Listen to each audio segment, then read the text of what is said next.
کمیته که انجمن نونران امریکا بشک جه بلگین تاکسین سروکیبر دونالد ترامپ بلاف دیکه. سروک اوکراینای ولادیمیر زلنسکی سردان واشنطن دیکه و به سروک جو بایدن را کم دبه.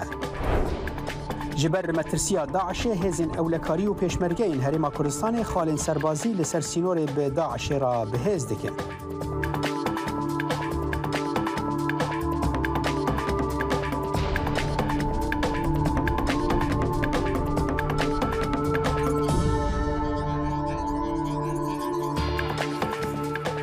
جه دنگی امریکا سلاوريزن هفکار من آسو جبار و من صالح دمیجر بو بینر نهجاد دمجمر هفته بیانیه به دما واشنطن پایتخت خلک کنویا برنامه کرد کانکشن جوارا پیشکش دیکن. لواشنطن دی سی و سلاوتان لیبه شاد بینو بدیدارتان. ولدمیر زلنسکی سروکی اوکراینیا سرلبانی روزی چوارشمان رایگیان کل ریگی دایا بو امریکا بو گفتگو کردن لگل جو بایدنی سروکی امریکا و کنگرسی ولایت یەکگرتووەکانی امریکا. زلنسکی لە هەژماری تایبەتی خۆی لە تۆڕی کۆمەڵایەتی تویتر ڕاگەیاندووە بەڕێوەم بەرەو ئەمریکا بۆ بەهێزکردنی خۆڕاگری و توانای بەرگری ئۆکرانیا. گەشتەکەی زلنسکی دوای 300 ڕۆژ دێت لە هێرشە داگیرکاریەکانی رووسیا بۆ ئۆکرانیا بە ئامانجی داگیرکردنی کیف کە ئامانجێکی کۆتایی رووسیا بوو، بەڵام بەهێزی وەڵامدانەوەی ئۆکرانیا ئەم خواستەی رووسیای تێکشکان بە یارمەتی ملیارەها شێکی ئەمریکا و هاوپەیمانەکانی. ئەم سەردانە یەکەم گەشتی ناسراوی زلنسکی دەبێت بۆ دەرەوەی وڵات لە دوای لەشکرکێشی رووسیاوە. کمیته که انجمن نونران امریکای روزا سهشنبه دنگ دا که هن بشن دوسین باجانین سروکیبر دونالد ترامپ ورن آشکره کرن و گوت که برپرسن باجان دما که ترامپ لسر کار بود تک چو که بریکو پیکی دوسین وی وکولن. اندامین پانله گوت کمیتا ری و ریبازین انجمن نونران دنگ دا که کرتیا باجن ترامپ ده نوورا سالین 2015 و 2021 دا او سالین که او به سروکتی بربجار بو و ده کشک سپیدا کار دکر اشکره بکه. او ده کاره ببه دست به صدما لکولینه که برفرهتر یا نخواستی جبو سروکی برید دمکی دا که او هول ده جاره کدن ببه سروکی امریکای. جبو بهتر زانیارین ها هفکاری ما سیروان قچو به مرایه دم باش سیروان اشکره کرنا دوسین تاکسین ترامپ دکاره چی بکه؟ دم باش صالح براستی ترامپ روج بروج آلوزی و پرزگریکو آریشه نوی زیادتر دبن پشتی او ودیتنین روجا دوشمه یین کمیته شش جانیوری و نهاجی اف راپورتا هان راپورتا کمیته کو گریدای باجه ترامپ نین دوان سالی گوت بحثاوی کرج 2015 حتی 2020 و واته کو براستی اگر وکرنا وکولین نو الهمبر یان دوز نو لهمبر سروک بریه امریکا زیادتر دبه. اف دو تشتین نو کهون یعنی نگری دای هون لی گرینگا کو گرینگیا و او کو دو وقت که هاتن صالح اگر هاتو دیار بوش برکو ترامپ بری کو به سروک دماهین بر بجار بو یعنی 2015 و دست بیکا 2016 وقت بو سروک جی قط او داخویانین یان بلگین باجین خو نشان ندا و اف جی بو سدم الجم دموکراتان و الجم گلک شروفکاران کو براستی ترامپ سختکاری دوان بلگیان دکر بو وکو سازکارکی نافداری امریکا جبرولو درخستن وان دوی دمید صالح اشخوا راپورت بشک جه درکتی بشکی کو دورا سیه روپل جه درکتنه و بریار دوان لگور داخویانیا و کمیته بحثا وکر دوان چند روزن پیش آمد به تواهی راپورت درکوه بلکی اف یک ببه یک ج آستنگین پیش ترامپ ده اولدانی ویدش بو کو جارک ده 2024 باشه سیروان امدزان کدروجان برای کمیتا وکولین شش چله داخواز وزارت داده کرده بو که وقت به ترامپ توانبار بکن که هن توانان آرستهی بکن و از باورم که اگر از نشاشم ایروژی راپور وانا داویه درده که و پیشبینیه چید و درباره داده به پشتی که راپور به تواهی در که راست ایرو راپورت به تواهی خود در دکبه لگور دیسیجی لگور داخویانیا کمیته و کلین جانیوری 6 لسروی اساسی جی وقت دوجی مبحثا ویکر هجمارك بيشنيار هنا هلبت رابورت بتواهي هين بلاف نبويو ام نظانن او اگاهين وين چنج برگو صالح ديفي دما حفظه سالان يعني بيت ببور حفظه مهانده بيتري حزار ديدوان وشاهد هاتن يعني هاتن بر دستي في كوميتي قال لك هف بيفين هاتن كرين قال لك انترفيو بكاربدستن ريفابريا ترامب هاتن كرين كسندن دناف حكومتها امريكي ده جبر ولو لسر بنگها وان وديتنان نو هاتن خالد سركي دو هاتن بلاف كرين لي ام تشافري كي بكن كا حتى كيجان رادي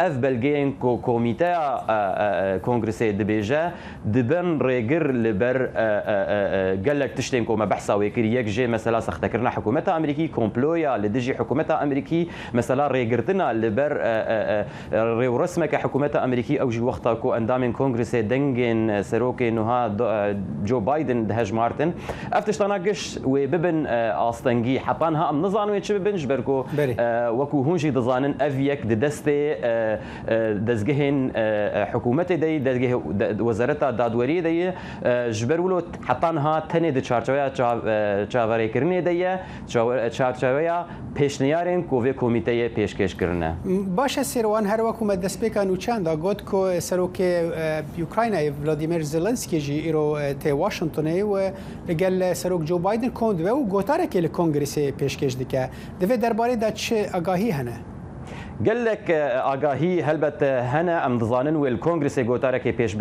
پیشکش بکه لکوشکاسپی و لگل بایدن و ریفابریین کارودستن يعني ام بیجن ریفابریا پنتاگون جی کوم ببن و هجمارك کابینه بایدن جی الور دوی جوینه ده حاضر بن افایاد دمک ایدتک و براستی اوکرانیا هندك دسکفتن مزن لسر عرضی الشر لگل روسیا بدست خستنا دو لباجارکی بو و لویدک دیار کرکو براستی دسکفتن آلیکاریا امریکا و هوالبندن امریکایان روجاوا اوکرانیا قریبو دناو وان نه مهن داویده دسکفتن لشکریین بربچاو لجی روسیا لسر عرضی اوکرانیا بدست بخینش برولو اوایات تکسکرین لسروی که پشت راست کرنا هوالبندیه که کودنه ما هذا گهشتی آسا که گلکی مزن زيلنسكي و ریفابریاوی اشکره دبیجن هگرنب آلیکاریا واشنطن و پایتخت دنیان روجاوا با و اف دسکست پیک نه هاتوانش برلو او چسپاندن لسر بردوامیا و هفپاری دناوبرا امریکا و روجاواج آلیکی ده و اوکرانیاج آلیکی دنوه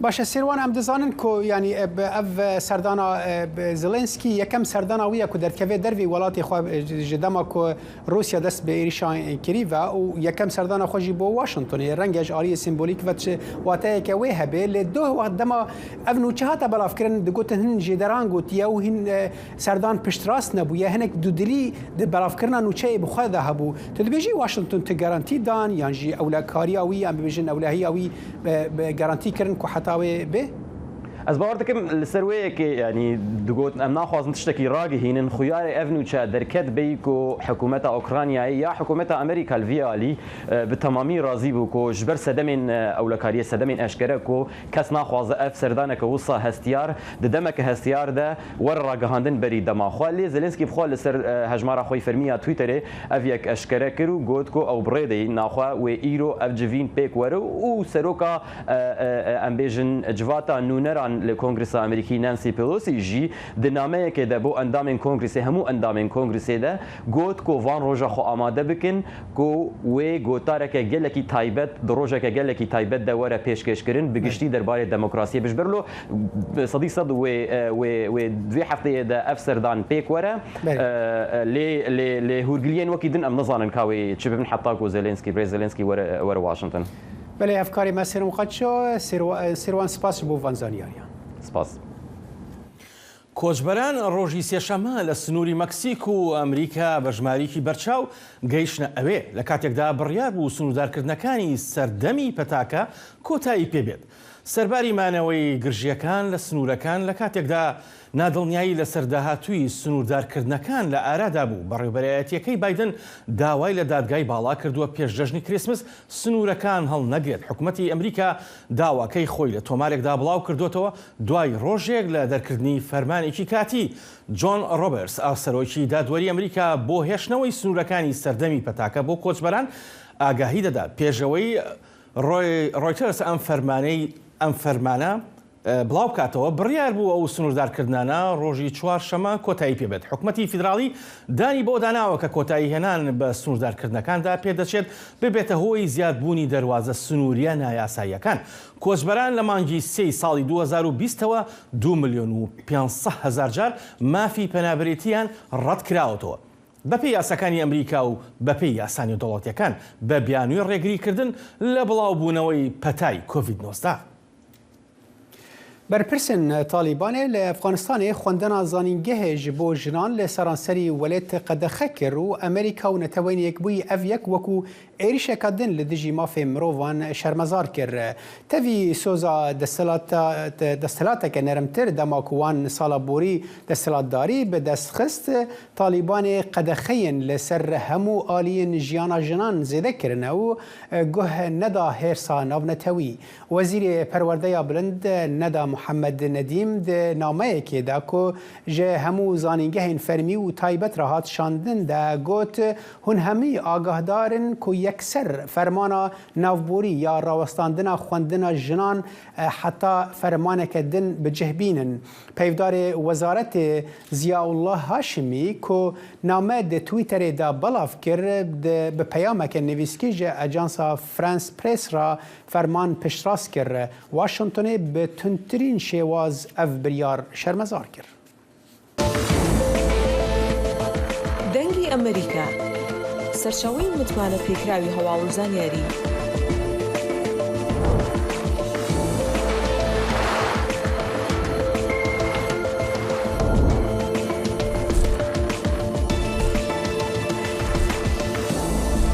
لە ماڵپەڕ و تۆڕە کۆمەڵایەتیەکانی دەنگی ئەمریکاوە ئاگاداری هەواڵ و گۆڕانکاریەکانی جیهان بە.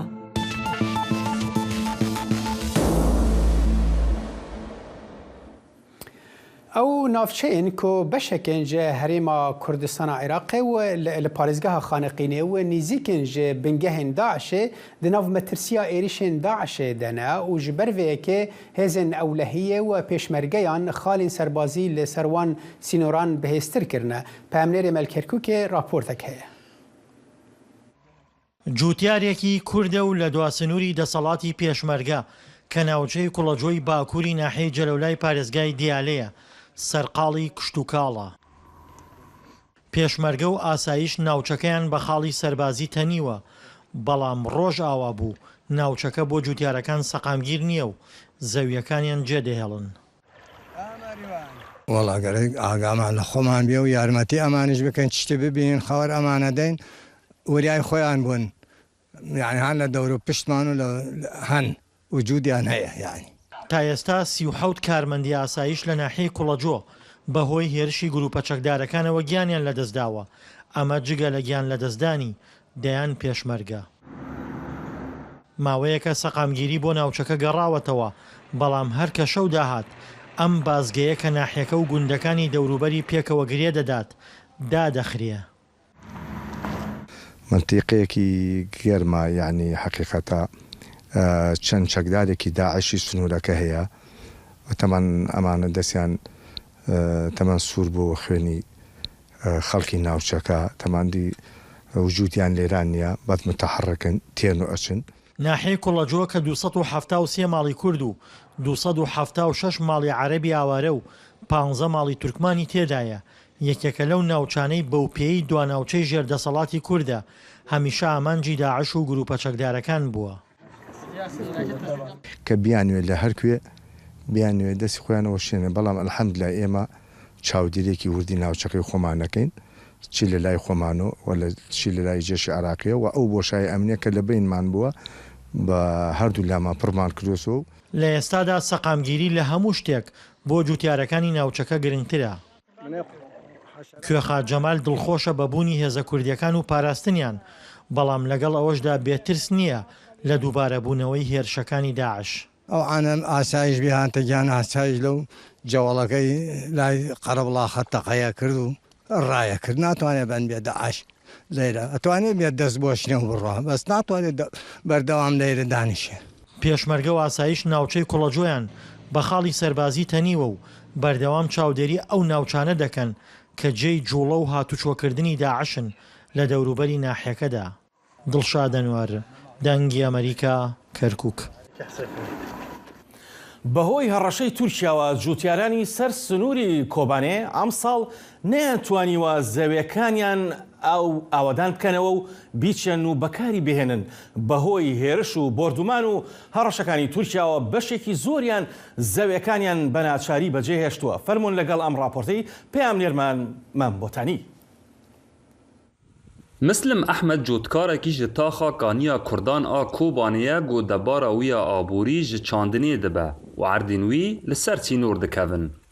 Mislim hîç sal û cudayî salên xwe yên berê nikare derbasî nav erdên xwe bibe û heya niha cotê erdan nekiriye. Mislim ji dengê Amerîka ra danîşandan got ji ber êrişên Tirkî ew û gelek cotkarên Kobanî hîç sal erdên xwe berdane got ji ber metirsiya li ser jiyana xwe çandinî nekirine.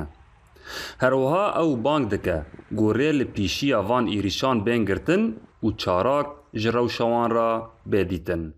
ملت سبه کته نف عردی خواه قرشینا دابنه کیش برکو قرشینا دابنه کی ملت نف عرد ربه ویر یعنی آبی تنو قیسکه که کت لبه دریر کنی کردان جبر چه؟ ما چی کری؟ لگوری هفسروکا دسته چاندنی یا هریما فراته سوسن دابان گوزرارک مزن گیشتی چاندنی یا هریما کوبانی گول سر خطا سینور نیزی 15 گوندین کوبانی هنه و حیانها نکارن در باسی ناو عردین خواه ببن و ده ناو دا کار بکن.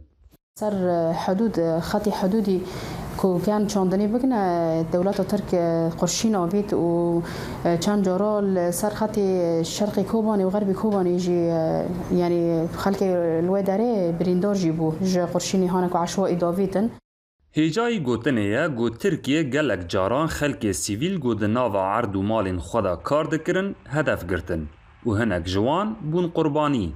هری داوی جی زاروکا به ناوا مجدار یا 11 سالی گو لپیش مالا خواه لکانیا کردان بریندار بو. محمود بالی دنگ امریکا، کوبانی. سرکرده یکیتین اجتماعی کردستان بافل طلبانی دو سهشنبه سردان باکور و جلات سوریه کرد و به فرماندار حزب سوریه دموکراتیک مظلوم عبدی را جویا.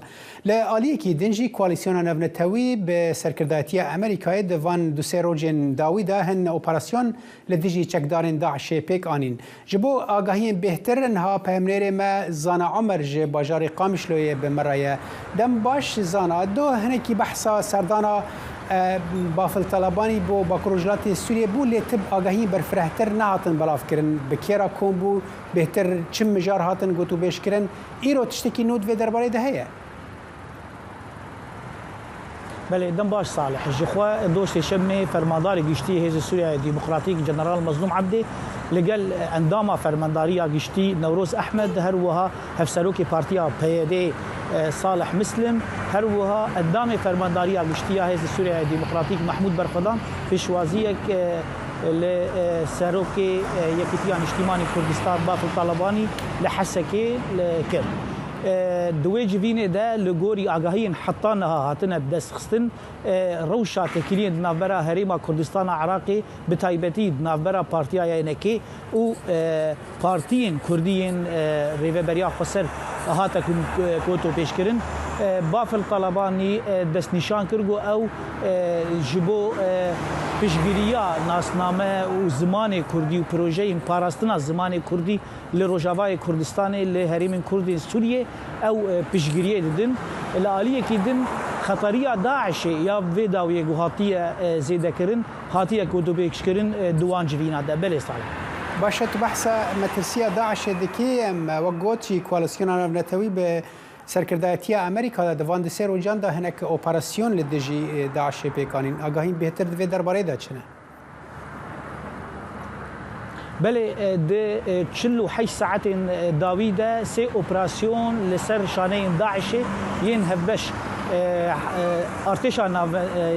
ارتشا امریکایی ناف کوالیسیون دو حزب سوریه دموکراتیک شش اندام چکدار داعشی شانه داعشی الهريمه ديرا زوري ورقاي وتايبتي الهريمه ابو خشبه قرتن لغوري اگاهي نغادن بدس خستنگو او شانه امدكارين ايريشان دكرن بتايبتي سر قرتيغها برتيجهن جو داعش تيده لنافشة رقاي لآدن هن آگاهی شانه که گوهاده گرتن آمدکاریا ایریشه که لسر کاپا هولید کرد.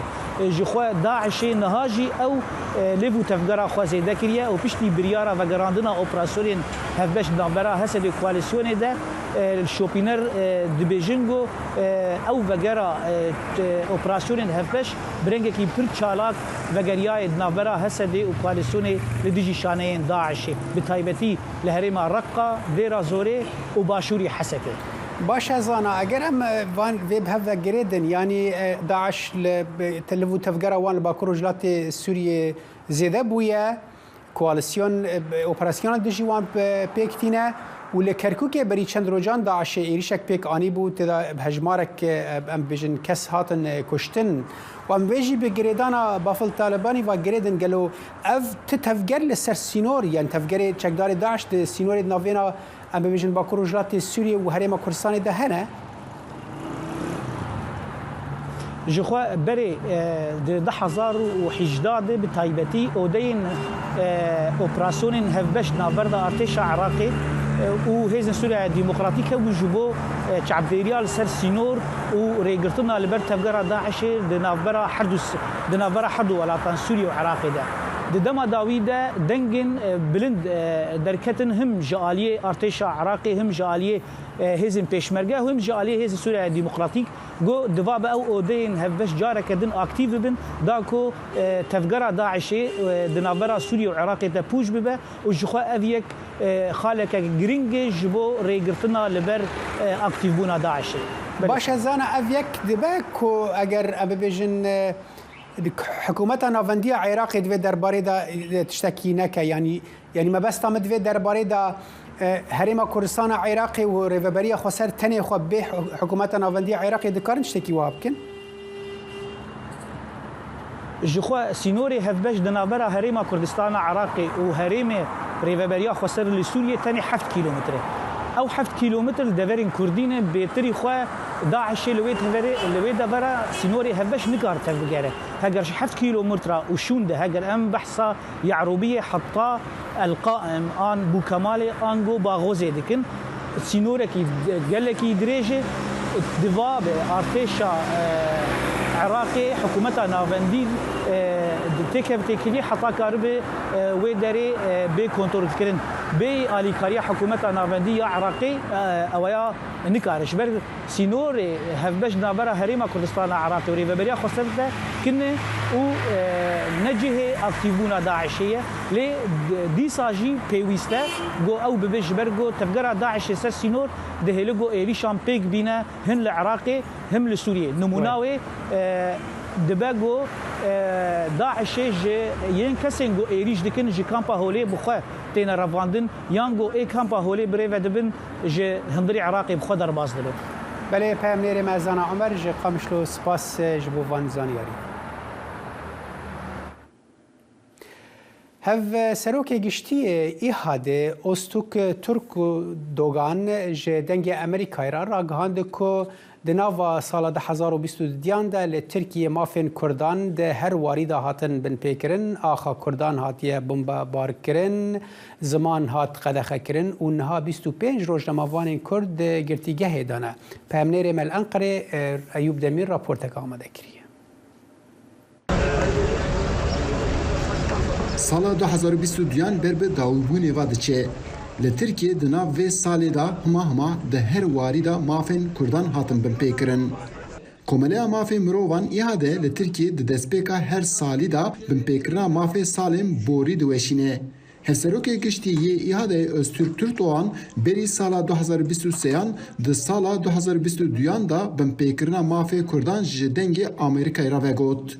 Türkdoğan dınav ve sale da mafê Kurdan yên ku hatine binpêkirin wiha rêz kir.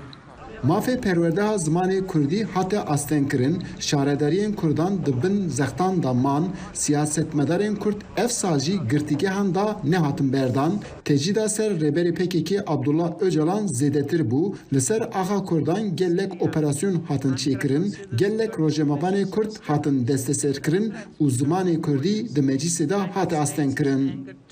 özellikle Türkiye'de yaşayan Kürtlere bir grup olarak. Li Tirkiye hêjî Kurdî wek zimanekî fermî naye nasîn. Bes wek zaravekî tê pêjirandin. Di dibistanên navendî da ders li vebijarkî jî digre. Li pirciyan jî mamoste tunenin û li ber vî jî hebûn û tunebûna perwerdeha zimanê Kurdî diyar nave. Ev sal jî di meclisê da qsadenên Kurdiyê parlamenterên Kurd hatin astengkirin.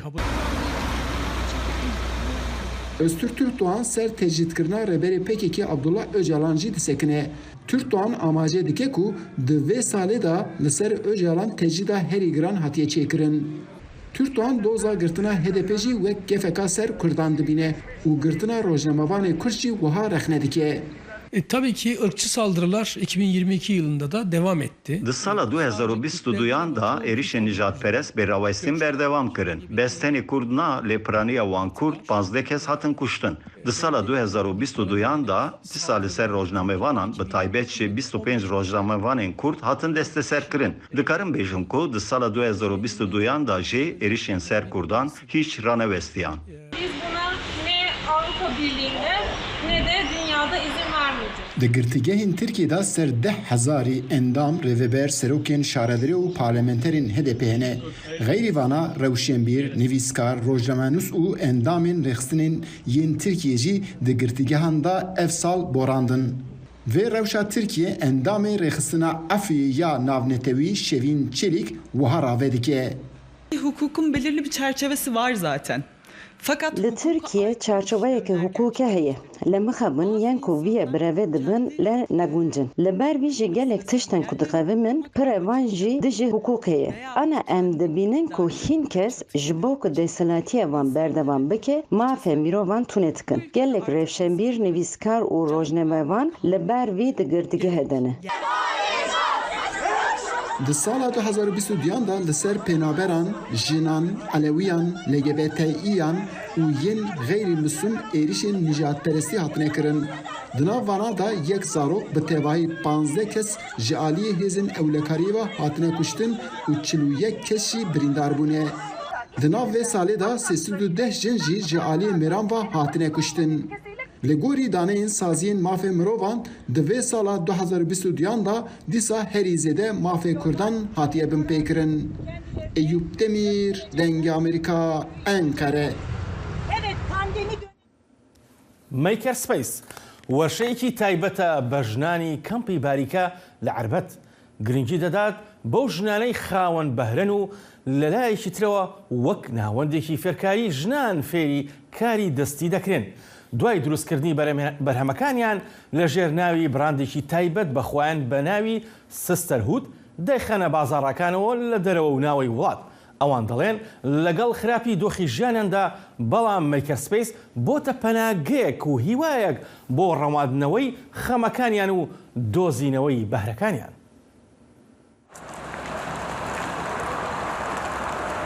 هەنگاوەکانی بە ئامانجی ڕۆژێکی نوێ هەڵگرتووە بەرەو ئەو شوێنەی کە تواناکانی خۆی تێدا دەبینێتەوە. نیروس خەڵکی کۆبانەیە و ماوەی 8 ساڵە لەگەڵ خێزانەکەی لە کەمپی باریکە نیشتەجێیە. لە ناو زەحمەتیەکانی ژیانی کۆچبەری دەواازەیەکی لەگەڵ مەیکەرسپەیس بۆ خولیاکانی دۆزیوەتەوە و لەگەڵ چەندین ژنی تر بەیەکەوە کار دەکەن. نۆ دێمە لێرە سستەرهود تقریبا دەوامی لێرە ساعت 9 حتا سێ بوو 3 ساڵ من ئیشی کاندڵ ئەەکەم. هەورێکی من هەبوو فێرم کرد چۆن دروست بکەم. زۆر حەزم لە مهنەتایە من کاتی لێرەمە من احساس ناکەم من لە ئیشم. احساس دەکەم شتێکی من جوانە بۆ من یعنی من دروست ئەەکەم.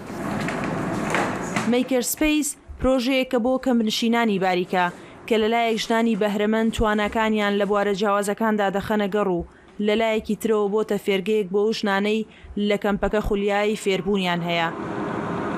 ئەم وەرشەیە چەندین بەش لە خۆی دەگرێت لە بوارەکانی درومان، دروستکردنی مۆم، فەخفوری و گوڵسازی. لە ئێستاشدا خولێک هەیە بۆ فێربوونی زاراوەی سۆرانی. دواتر بەرهەمی کارەدەستیەکانی ئەم ژنانە لە ژێربراندێکی تایبەت بە خۆیاندا بە ناوی سستەرهود دەخەنە بازاڕەوە و کە بۆیان دەبێتە سەرچاوەی دارایی.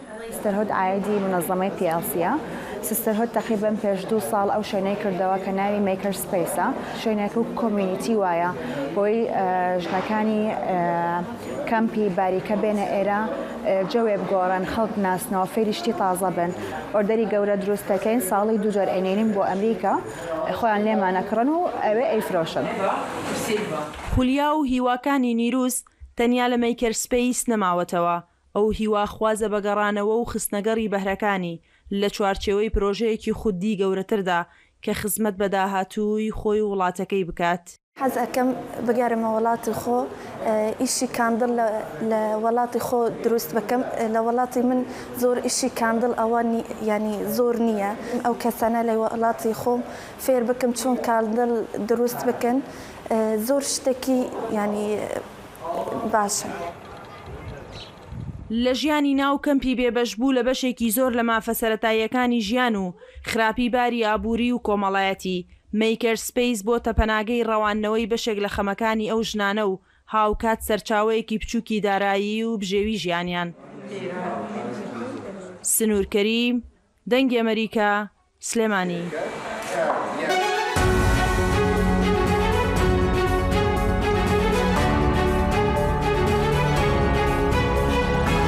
چاوی واشنگتن بەنامەیەکی هەفتانەیە لە بەشی کوردی دەنگی ئەمریکاوە ئامادە و پێشکەش دەکرێت. من بەڵێن ساڵح هەموو ڕۆژانێکی هەینی لەگەڵ پسپۆراندا تاوتوێی گەرموگورترین بابەتی ڕۆژ دەکەین لە پەیوەندی بە سیاسەتی دەرەوەی ئەمریکاوە.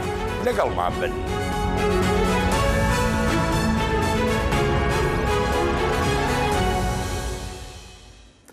ستەمکاری و سەرکوتکاریەکانی کۆماری ئیسلامی ئێران بەرامبەر هاوڵاتیان و خۆپشاندەرانی ناڕازی وا 3 مانگی تێپەڕان. بەڵام دەسەڵاتدارانی ئەم وڵاتە دەیانەوێت لە ڕێی لە سێدارەدان و کوشتن و زیندانیکردنەوە کۆتایی بهێنن بە ناڕزایەتیەکان. ئایا دەتوانن یان نا؟ ئایا ناڕزایەتیەکان بەردەوام دەبێت یان نا؟ سەبارەت بۆ پرسە ڕۆژنامەوان و چالاکوان ئەفسانە بەهەشتی زادەمان لەگەڵدایە. ئەفسانە خانم کاتت باش. ئەم کاتە ئێوەش باش. کۆماری ئیسلامی ئێران لە ماوەی ئەم 3 مانگەدا لە سەرجەم شارەکاندا ستەمکاری گەورەی ئەنجام داوە بەرامبەر خۆپشاندەران. بەڵام ئایا ئەتوانن ناڕزایەکان سەرکوتکەن بە تاوەتی؟ ئێوە پێتان وایە ئێران دەتوانێت وەک ساڵانی پێشوو زیندانەکان پڕکات لە خەڵکی ئازادی خواز و هەزاران کەسی دیکە بکوژێت؟ بە دڵنیایە تا ئێستا ئەوەی کە دیار بووە کۆماری ئیسلامی نەیتوانیوە لە سەرەتای دەستپێکردنی شۆڕشەوە دەستی پێکرد بە سەرکوتێکی زۆر بێڕەحمانەوە کە بەپێی راپۆرتەکانی تۆڕی مافە مرۆڤیەکانی کوردستان لانی کەم تا ئێستا تەنانەت 8 کەس لە کوردستاندا لەژێر ئەشکەنجە کوژراون. بۆیە دەبینین ئەو ڕێژەی سەرکوتە زۆر بەردەوامە، بەڵام دەبینین بە جۆرێک ئەو شۆڕشە بەردەوامە. شۆڕشەکە لە هەل لە ئەوڵەوە فرمێکی شەقامی نەبوو، تەنیا شەقامی نەبوو، بە جۆرانێتر بوو. ئێستامە دەبینین بە ڕێگەی مانگرتنەوە ئەو شۆڕشە بەردەوامە، بە ڕێگانێت تر وەک ناڕزایەتی بڕینانێترەوە، یادگرتن لە چلەی کەسەکانەوە یا لە جژنی لادایکبوونی قوربانیەکانەوە. ئەوەی ئێمە دەبینین کە ئەو شۆڕشە بەردەوامە. بۆیە کۆماری ئیسلامی بەو هەموو سەرکوتەیە کە ئێمە توانیوێتی یعنی کردوویەتی نەیتوانیوێ ئەو شۆڕشە سەرکوت بکات، چون بارودۆخەکە زۆر جیاوازترە لە ئەوەی کە ئێمە لە دەهەی 60 دەبینین. لە دەهەی 60 ئێمە دەبینین کە کۆماری ئیسلامی بەهۆی ئەنحساری ڕاگەیاندنەوە توانی لە ڕێگەی پرۆپاگاندا و سەرکوتێکی یەکجار عەزیم لە کوردستان و شوێنانێتر بکات. بەڵام ئێستا دەبینین بەهۆی تۆڕە کۆمەڵایەتیەکانەوە یا ئەو ئەنحساری ڕاگەیاندنەوە لە دەستی کۆماری ئیسلامیان نەماوە، نەیتوانیوە ئەو پرۆپاگاندای خۆیە و بەتایبەت ئێمە دەمانبینی کە ئەو کورد هەراسیە دەیکرد کە نەتوانن نەتەوەکانی لە ئێرانە پێکەوە کار بکەن، بەڵام بەشکەستێنانی ئەو پرۆپاگاندای کورد هەراسیە و توانیوێتی گەلانی تر توانیوێتیانی پێکەوە ئەو شۆڕشەیە بەردەوام کەن و ئێمە دەبینین کە ئەو شۆڕشە چون شۆڕشی هەر جەژنە دژی دەسەڵات و سەرکوتە بەڵێ ببوورە ئەفسانە خان لە سێدارەدانی خۆپشاندەرانی ناڕازی ئایا دەتوانێت لەو ڕێەوە کۆماری ئیسلامی ڕزگار بکات لە هەموو ئەو ناڕزایەتیانە؟ بەدڵنیاییۆن تەجروبەی خودی کۆماری ئیسلامی لە سەرتاوە نیشانی داوە کە ئەسان یەکێ لە کارەکانی هەمیشە لە سێدارەدان بووە ئایا توانی بێتی بەرە لە ناڕزایەتی خەڵک بگرێ ئەمە دەبینیم کە ڕۆژ بە ڕۆژ ئەو ناڕزایەتیانە پەرە دەستێنێت کۆماری ئیسلامی لە ساڵانی 67 لە چەند ڕۆژە هەزاران کەسی لە سێدارەدا ئایا توانی پەرە هین بەرگری لە ئەو ناڕزایەتی بگرێت بە دڵنیاییەوە نابێمە دەبینین بە هەر لە سێدارەدانێک بە جۆرێک ئەو دژی کۆماری ئیسلامی بوونە ئەو نفرەتە لە کۆماری ئیسلامی پەرە دەستێنێت و کۆماری ئیسلامی خۆش بە باشی دەزانێت کە بە سێدارەدان ناتوانێت کە بەرە بەو هینەیە بەترس. باشە ئەفسانە خان پرسیارێکی دیکەم لا دروست بوو بەڕاستی گرنگە بەلامەوە ترسی کۆماری ئیسلامی لە ژنانی ئازادی خواز و دروشمی ژنژیان ئازادی و فڕێدان و سووتاندنی لەشکەکانیان وەک ناڕەزاییەک وای کردووە زۆر ستەمکارانە بەرامبەر ژنان بوەستنەوە و بیان کوژن یان ئەشکەنجیان بدەن و وڵاتانی جیهان و ڕێکخراوەکانی مافەکانی مرۆڤ دەتوانن بەر بەو ستەمکاریی ئێران بگرن کە لە ئێستاە نەتەوەی گرتوەکان سێ خانمی سێژنی دیاری کردووە بۆ لێکۆڵینەوە لە تاوانی مافەکانی مرۆڤ لە ئێران. یەکێ لە بنەما ئەسڵیەکانی کۆماری ئیسلامی لە کۆنتڕۆڵکردنی ژنان بە تایبەت جەستەیان بیر و هزریان دەستی پێکردووە بۆیە دەبینین شۆڕشی ژنان یعنی شۆڕشی ژنان دژی کۆماری ئیسلامی ئەو ئیدئۆلۆژی بنەڕەتی کۆماری ئیسلامی دەگرێتە ئامانج و ئەگەر ئەو بڕوخێ خۆ بچتێ لە کۆماری ئیسلامی نامێنێت یعنی کۆماری ئیسلامی بە پێی ئەو هۆویەتی ئیدئۆلۆژیکی خۆی وەیە هەکە هەیە بۆیە دەبینین بە توندی دژایەتی شۆڕشی ژنژیان ئازادی دەکات و شۆڕشی ژنژیان ئازادی شتوانی وێتی بە باشی بەرەنگان بوونەوەی ئەو پرۆپاگاندای کۆماری ئیسلامی بکەین لە سەبارەت بۆ پرسیاری شەکردان کە لە سەبارەت ئەو ژنەی کە دیاری کرا بۆ کۆمیتەی حەقیقەتی ینی کۆمیتەیەکە دانراوە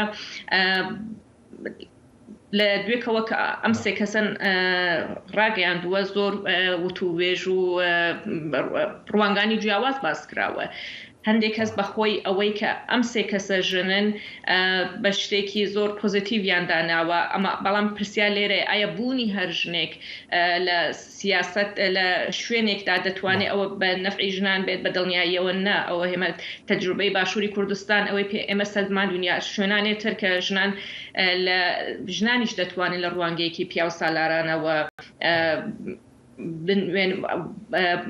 بەڵام ئێمە دەبینین لانی کەم لە لای سارا حسینەوە کە خەڵکی بەنگلادێشە ئەو بە یەکێک لە داپۆکی کەرانی مافەکانی ژنانە بۆ یەبوونی کەسێک وەک سارا عەلی من وەکی شتێکی پۆزیتیڤ دادناسمەوە یەک لە ڕخنەکان کە گیرا بوو ئەوەی بوو کە ئەم کەسانە سارا عەلی و شاین سەردار سارا حسین و شاین سەردار عەلی خەڵکی بەنگلادێش و پاکستانن کە ئەم دوو وڵاتە یەکێک لە وڵاتانی بوون کە دەنگی نەرێنیان دابوو بە ئەوەی کە لابردنی ئێران لە کۆمیسیۆنی نەتەوەی گرتوەکان بارودۆخی ژنان. بەڵێ زۆر سپاس ئەفسانە خان هەڵبەت زۆر گرنگە زیاتر گفتوگۆی لەسەرکەین بەڵام کاتەکەمە هەر ئەوەندەیە لە ئێستادا زۆر سپاس بۆ کاتی پێت بەخشین.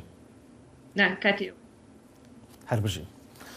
شرۆڤەکاران هۆشداری دەدەن ئاسۆی گەڕانەوەی بنیامین ناتانیاهۆی سەرۆکوەزیرانی هەڵبژێردرا و بۆ دەسەڵات دوای سەرکەوتنی لە هەڵبژاردنەکەی مانگی 11دا پرسیار لەسەر داهاتووی نزیکبوونەوەی تورکیا و ئیسرائیل دروست دەکات بە لە بەرچاوگرتنی پەیوەندیە بارگرژیەکانی ڕابردووی نێوان ناتانیاهۆ و ڕەجەب تەیب ئەردۆغانی سەرۆکۆماری تورکیا. دۆریان جۆنس لە ئەستەمبوڵەوە ئەم راپۆرتەی بۆ ئامادەکردوون. سەرکەوتنا بنیامین نەتەنیاهو دە هەڵبژاردناندا دەستنیشانکردنا وەک سەرۆکوەزیرە هەڵبژاردی دە دەمەکی داد هێت کو پەیوەندیە ناوبەرە تورکیە و ئیسرائیلە گەرمتر دەبن. لسر دم دستهالاتداریە بەریان نەتەنیاهودا ئەوی و سەرۆکی تورکیە ڕەجەب تایب ئەردۆغان بشێوەیەکی بەردەوام سڤکادی بەهەفتوت کران. بەڵێ شەڕی بگوتنان دناوبەرە هەردوو ڕێبەراندا هەبوو بە تایبەت پشتی هەوڵدانا داوی یا ئاساییکردنێ ساڵە 2018 گەهشتە خاڵا کریزێ لێ هەردوو ڕێبەر گەلێکی پراگماتیکن بۆیە دەمەکە درێژەک و هەردوو دەدەساڵاتێ دەنە. ئەردوغان بلەز پەیوەندیەکە تەلەفۆنێ بە نەتەنیاهو کێرژ بۆ پیرۆزکردنە سەرکەفتنەوەی دەهەڵبژارتناندا هەردوو وڵاتان گوتی کو ئەڤە پەیوەندیەکە دڵخۆشکەر بوو. ئیران بۆ هەردوو وڵاتان نیگەرانیên hevbeş peyda diket derbareyê zêdebûna bandûra Îranê li herêmê û bername hêza navûkiyê Tehranê. Guherîneke mezin di nava têkiliyên Tirkiye û İsraîlê de heye. Ew ji bo herdû aliyan baş e. İsraîlê serêşekya mezin gel Îranê heye. Bi taybetî Birêz Netanyahu gelek guman derbarê çekê navûkiyên Îranê heye. Li gorî Netanyahu ew amade ne ku çekê navûkî hebe. Ev yek jî li dij berjewendiyên Tirkiyeyê. Ev dê bibe egerê têkçûna hevsengiya hêzê li Rojhilata Navîn. Digel piştbestina Netanyahu bi piştgiriya partiyên siyasî çend şirûvekar ewan bi siyasetên tund beramber Filistîniyan bi nav dikin. Xala serekiya ku dimînîn piştevaniya bihêsiya Erdoğanê bû Filistîniyan lê rengê xemên Enqerê jî hatibin guherîn. Berê bi kevneşopî pirsgirêka Filîstînê di navbera Tirkiye û İsraîlê de wek xelekê serekî ya taxîkirina têkiliyan bû. Lê bi hizra min niha dem cuda ne. Tirkiye hêz dike ku pêwîstiya wê bi piştgiriya İsraîlê heye û bi İsraîlê re têkiliyeke stratejîk pêşxistiye.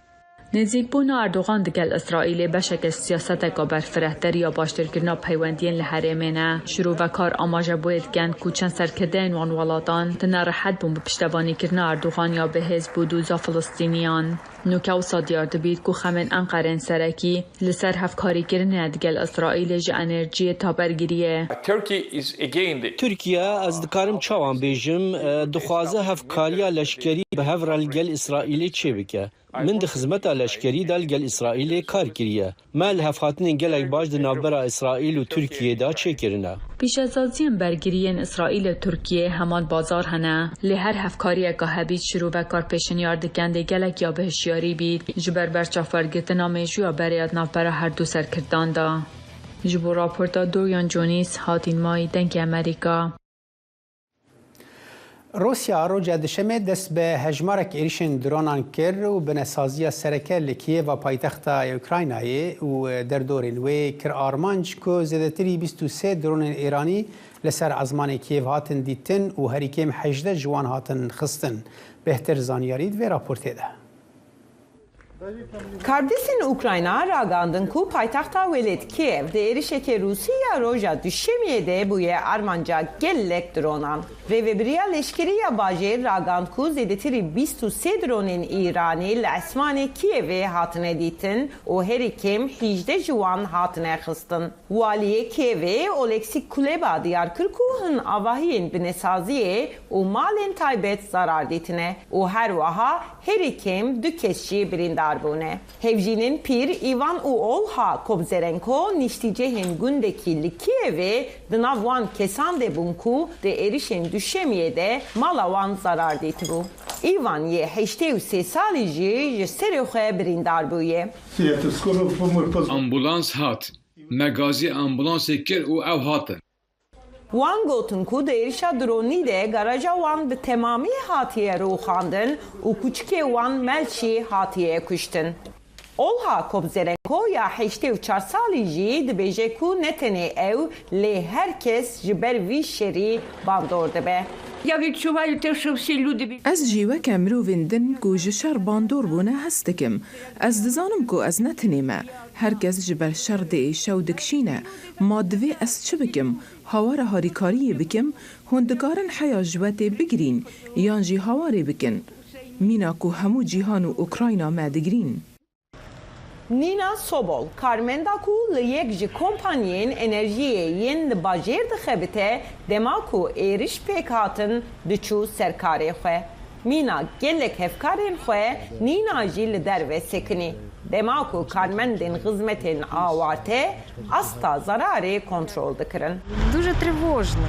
از براستی خمبارم جبرکو هنه زانن ویجیکیش آلی موشک وره لدما هوشیاری آسمانی دید ام دمو دست اوفیسی بجه تیلن. کردستان اوکراینا بالدکشینن کو ev erişa esmaniya Serkiyevê di nav 6 rojan de erişa sêyemîn ya Rûsî û ya herî dawî ye ku ji cotmehê ve binêsaziyên mirovî yên wek elektrîk, germahî û avê dikin armanc û di zivistaneke pir sar û dijwar de jiyana sivîlan pirtir dixin xeteriyê. Özlem Yasak, dengê Amerîka.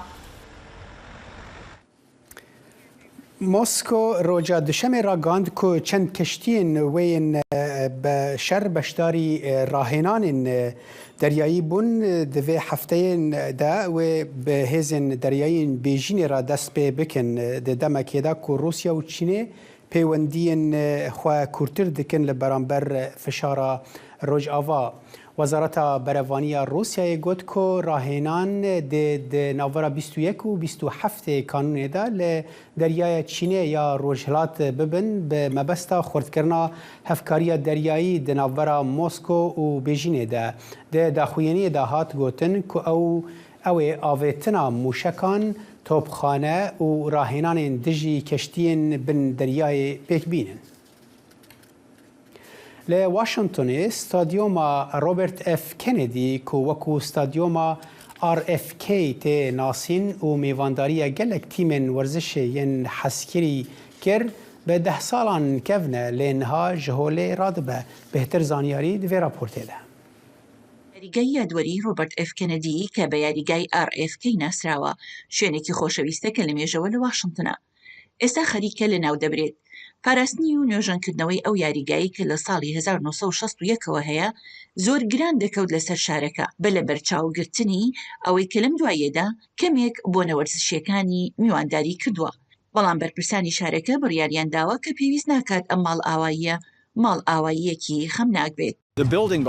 ئەو ساختمانەی لە پشتمەوەیە بەشێکی سەرسوڕهێنەری واشنگتن دیسی بووە و بە گونجاومان زانی کە بەڕاستی بە هەڵمەتێکی ماڵاوایی یاریگای RFK ئاهەنگ بگێڕین. ڕوخاندنەکە بە هیمەنی دەستی پێ کردووە شتەکان لە ناوەوە بەڕێوە دەچن دواتر زیاتر دیار دەبێت.